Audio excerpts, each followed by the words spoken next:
We're getting a better sense of how much money is in the provincial coffers. The finance minister has released the audited financial statements for the fiscal year that's just wrapped up. We spoke with CBC reporter Mira Baines about that update.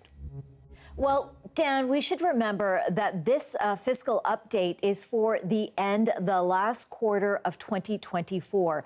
What really people want to see is the first quarter of 2025. That's when Donald Trump was inaugurated as U.S. president and the Canada-U.S. trade war ensued.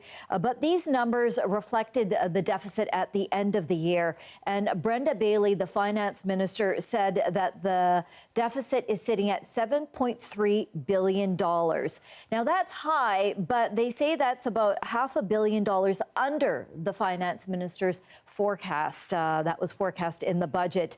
But really, as I mentioned, the numbers that everyone wants to see is the first quarter of 2025. And that will also reflect the elimination of the carbon tax. And Finance Minister Brenda Bailey hinted that the economy is very volatile at this time. And so that will also be reflected. And Mira, how are these numbers being received by experts and the opposition?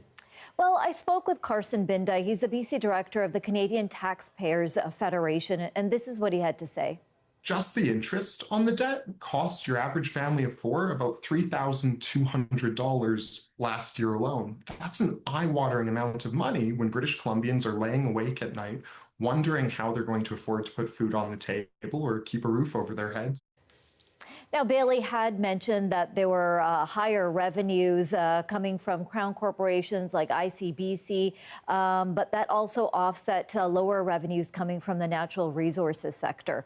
But we also heard from a Conservative MLA, Peter Millibar, who did mention that when Premier David Eby became Premier 2 years ago, that BC had a zero operating budget, and now 2 years later, that operating budget is at $24.5 billion. All right. Mira Baines reporting. Thanks very much.